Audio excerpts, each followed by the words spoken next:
میں کسی کو پریشان کرنا یا کسی کی ہتیا کرنا میں غلط کہا گیا ہے. یہ مذہب اس کی اجازت نہیں دیتا. اور جہاں تک اسلام سے میرا تعلق ہے اور اسلام کی مجھے جو تعلیم ہے اور جانکاری ہے، ان کے انسار بے گناہوں کا قتل اسلام میں بھی ورجت ہے. اسلام کہیں بھی کسی بھی صورت میں بے گناہوں کو قتل کرنے کی اجازت نہیں دیتا. اگر آپ میرے سوال کا بخوبی اور میرے ذہن میں جچنے والا سوال ہے یہ جواب دے دیں تو میں بھی آپ کا مرید بن جاؤں گا. یوں تو مرید ہوں ہی، لیکن پھر مرید بن جاؤں گا کہ انسانوں کو سب سے اونچی شریڑی میں رکھا گیا ہے جہاں تک میں جانتا ہوں. اور میں جب قریب اپنے کئی مسلمان انٹلیکچوئلز دوستوں سے سوال کرتا ہوں کہ سب کچھ ملتا ہے مگر آپ بلی کیوں دیتے ہیں، آپ ود کیوں کرتے ہیں، تو انہوں نے کہا کہ یہ چیزیں مسلمانوں کو استعمال کے لیے دی گئی ہے. میں اس پہ کلیریفیکیشن چاہوں گا ڈاکٹر صاحب کا، آپ کا کلیریفیکیشن چاہوں گا. میں اس سوال کا جواب چاہوں گا آپ سے. وعلیکم السلام بھائی صاحب، آپ پہ سلامتی ہو. بس میں سوال کیا ہے کہ وہ پیس ٹی وی ماشاءاللہ کافی وقت سے دیکھ رہے، اور وہ کہتے ہیں کہ ہر مذہب میں کہا گیا ہے کہ قتل کرنا، انسان کی جان لینا غلط ہے، حرام ہے. ہندو مذہب میں کہا گیا ہے، اور اسلام میں بھی جیسے ان کی جانکاری صحیح ہے کہ بے گناہ کا قتل کرنا حرام ہے. وہ یہ پوچھتے ہیں کہ بلی کہاں تک صحیح ہے. بلی کا مطلب میں آپ سے پوچھنا چاہتا ہوں کہ آپ یہ پوچھنا چاہتے ہیں مطلب جیسے ہم لوگ قربانی کے ٹائم میں، میرا یہی سوال ہے، ذاتی سوال یہی ہے میرا. اگر اس سوال کا جواب دیں گے تو میں تو آپ کا مرید ہوں، لیکن پھر سے اور پکا مرید بن جاؤں گا. بھائی صاحب نے کہا کہ آپ لوگ قربانی کیوں دیتے ہیں، اور یہ قربانی کا جو سوال ہے کہ ہم عید الاضحیٰ بقر عید میں قربانی کیوں دیتے ہیں. قرآن مجید میں اللہ تعالیٰ فرماتے ہیں سورہ حج میں سورہ نمبر 22 میں کہ نہ ہی گوشت نہ ہی خون اللہ کو جاتا ہے. اللہ کو نہ خون کی ضرورت نہ گوشت کی ضرورت. یہ قربانی کے وقت اللہ کو خون نہیں جاتا نہ گوشت جاتا ہے. لیکن تقویٰ، آپ کی پائٹی، آپ کی پرہیزگاری اللہ کو پسند ہے. آپ اگر دیکھیں گے کہ عید الاضحیٰ کے بارے میں کیوں ہم قربانی کرتے، اور واقعہ جانیں گے ابراہیم علیہ السلام کا کہ ابراہیم علیہ السلام کو اللہ سبحانہ و تعالیٰ نے، اس وقت بت پرستی بہت عام تھی، بت پرستی بہت عام تھی، اور قربانی انسانوں کی بہت عام تھی. اور ہندوستان میں بھی عام ہے، آج بھی ہندوستان میں کئی دیگر مذاہب میں لڑکیوں کی قربانی دی جاتی ہے، بچوں کی بلی دی جاتی. کیا آپ چھوٹے بچے کا قتل کرو، عورت کا قتل کرو، بلی دے جاؤ اور بھگوان خوش ہو جائیں گے. کئی جگہ الحمدللہ مسلمان میں نہیں ہے. تو اس وقت ابراہیم علیہ السلام کو اللہ نے پوچھا کہ آپ کو سب سے زیادہ عزیز اس دنیا میں کیا چیز ہے؟ تو انہوں نے کہا کہ میرا بیٹا. تو انہوں نے پوچھا کہ آپ اپنے بیٹے کی قربانی دے سکتے؟ اپنے پیغمبر ابراہیم علیہ السلام تو بیٹی قربانی دے سکتے؟ تو وہ چونک گئے، اور اللہ کے پیغمبر تھے. انہوں نے کہ بیٹے سے کہا، بیٹے نے کہا بے شک اللہ کے لیے آپ میری قربانی دے سکتے، آپ اپنے آنکھ پہ پٹی ماننا. جیسا اللہ تعالیٰ فرماتے اس دنیا میں اللہ تعالیٰ ہمارا امتحان لے رہے، تو اللہ تعالیٰ امتحان لے رہے اپنے پیغمبر ابراہیم علیہ السلام کا. اللہ تعالیٰ یہ بھی جانتے کہ ابراہیم علیہ السلام جواب کیا دیں گے. تو ابراہیم علیہ السلام اپنے آنکھ پہ پٹی مارتے، اور جس طریقے سے حکم آتا ہے اپنے بیٹے کی قربانی دینے جاتے. اس وقت ہی ایک بھیڑ، گوٹ یا شیپ آ جاتا ہے اور اس شیپ کی قربانی ہو جاتی. تو اس چیز کو یاد رکھنے کے لیے آج بھی مسلمان بقرعید کے ٹائم پہ، عید الاضحیٰ کے وقت جانور کی قربانی دیتے. یہ یاد دلانے کے لیے ہمیں، کیونکہ یہ اللہ سبحانہ و تعالیٰ کی طرف سے اپنے آخری پیغمبر محمد صلی اللہ علیہ وسلم نے کہا، اس کی بات مانتے. لیکن اگر میں سوچوں دماغ سے کیوں، تو یہ سوچ سکتا ہوں کہ یہ ہمیں یاد دلانے کے لیے کیا اللہ کو انسان کی قربانی کی ضرورت نہیں، انسان کی جان لینے کی ضرورت نہیں. تو جو آج دنیا بھر میں آج بھی ہو رہا ہے کہ بچوں کو قتل کیا جا رہا ہے، عورتوں کا قتل کیا جا رہا ہے، بلی پہ چڑھایا جا رہا ہے، یہ بالکل غلط ہے. اور دونوں میں آپ دیکھیں گے فرق. اگر کوئی دوسرے مذہب میں، یا ہندو مذہب لو یا دیگر مذہب لو، اگر کوئی جانور کی بلی چڑھائی جاتی ہے تو ادھر ہی رکھ دیا جاتا ہے اور اکثر وہ فضول ہو جاتا ہے، ہو سکتا ہے کبھی کوئی چپکے سے آ کے کھا لے۔ اسلام میں جب قربانی دی جاتی ہے عید الاضحیٰ کے ٹائم پہ، سب سے پہلے جو میں کہہ رہا ہوں کہ میری منطق یہ سمجھ سکتی ہے کہ ہمیں یہ یاد دلا رہے کہ انسانوں کی بلی چڑھانا حرام ہے، اور جب ہم یاد دلاتے اور جب بکرا کاٹتے یا جو بھی کاٹتے جانور، اس وقت جب ہم کاٹتے ہم اللہ کا نام لے کے کاٹتے، اور جو بھی جانور کی قربانی دیتے اس کے 3 حصے کر سکتے۔ ایک حصہ ہم خود رکھ سکتے، خود کے استعمال میں لا سکتے، ایک 3 حصہ، دوسرا حصہ ہمیں ہمارے رشتہ دار میں بانٹنا چاہیے، اور تیسرا حصہ غریبوں میں بانٹنا چاہیے۔ جب قربانی دے رہے ہم اس جانور کا استعمال کر رہے، جانور کھانا الاؤڈ ہے کیا نہیں وہ ایک الگ بحث ہے، جس کے اوپر آپ پوچھیں تو وہ جواب الگ ہے کہ جانور کھانا صحیح ہے کیا غلط ہے، وہ ایک الگ ڈیبیٹ ہے جو ہم ابھی نہیں، اگر آپ پوچھنا چاہیں تو اگلا سوال پوچھ سکتے ہیں۔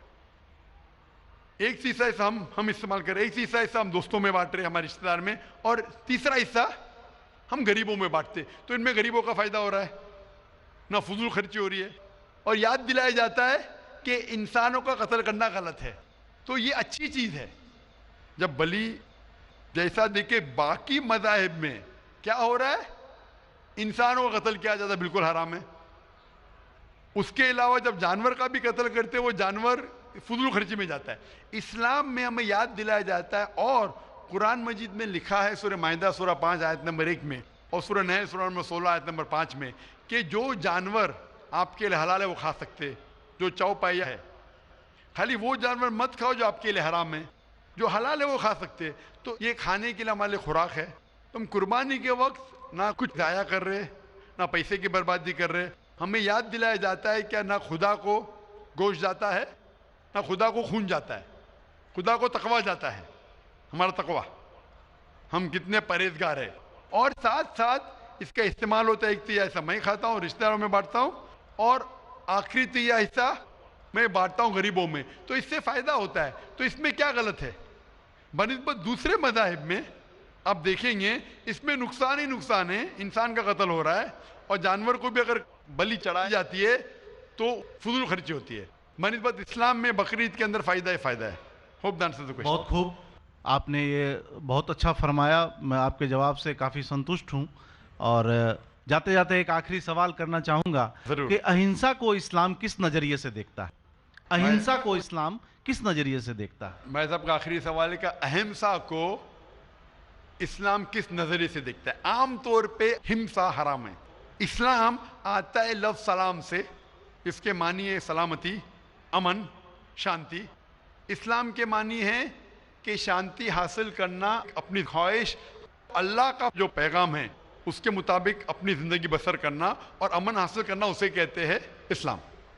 ہمسا عام طور پہ حرام ہے، لیکن اگر مثال کے طور پہ ہم دیکھتے ہیں ہر دیش میں قانون ہے، قانون ہے کہ چوری مت کرو، کسی کا قتل مت کرو، لیکن قانون کے علاوہ پولیس بھی ہے کہ اگر کوئی قانون کو فالو نہیں کرتا ہے، کوئی چوری کرے گا تو پولیس اس وقت زبردستی کر سکتی ہے، پولیس فورس کا استعمال کر سکتی ہے، پولیس کبھی کبھی ہتھیار کا استعمال کرتی ہے امن اور شانتی برقرار رکھنے کے لیے دیش میں۔ اسی طریقے سے اسلام میں ہمسا عام طور پہ حرام ہے، لیکن ہر انسان شانتی نہیں چاہتا ہے، کچھ انسان جو اشانتی چاہتے ہیں اور جو اللہ کا فرمان پہ عمل نہیں کرتے اور شانتی کو بھش کرنا چاہتے، اس وقت اسلام اجازت دیتا ہے کہ آخری مرحلے پہ آپ ہمسا کا استعمال کر سکتے شانتی لانے کے لیے، ہمسا کا استعمال کر سکتے شانتی لانے کے لیے، خود کے فائدے کے لیے نہیں۔ اسی لیے عام طور پہ جتنے بھی آپ نے دیکھے ہوئے ہیں جو جنگ اللہ کے رسول لڑی، اکثر وہ تھا سیلف ڈیفنس میں۔ اگر کوئی چور میرے گھر میں گھستا ہے اور میری بیٹی سے بدتمیزی کرتا، میں کیا کہوں گا؟ میں ہمسا میں مانتا ہوں، میں ہاتھ نہیں لگاؤں گا، میں میری چوڑیاں نہیں پہنا ہوگی ہاتھ میں، مسلمان ہوں لیکن چوڑیاں نہیں ہاتھ میں پہنا ہوں۔ آپ کے گھر میں کوئی چور گھستا ہے اور آپ کی بیٹی سے بدتمیزی کرتا، آپ کیا کریں گے؟ جی ہاں، میں مقابلہ کروں گا، مقابلہ کریں گے، ہاتھ بھی اٹھائیں گے نا۔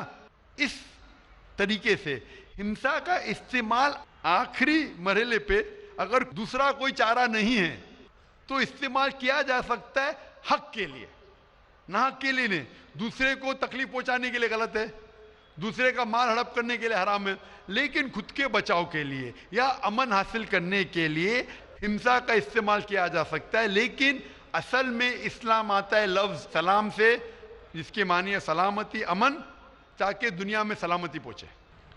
بہت خوب، بہت اچھا لگا آپ کو سن کے. پھر ایک بار میں اب تہہ دل سے آپ کا شکریہ بھائی صاحب، ادا میں آپ سے کرنا چاہوں پوچھنا گا. چاہتا ہوں کہ آپ خدا حافظ. ایک خدا میں مانتے ہیں؟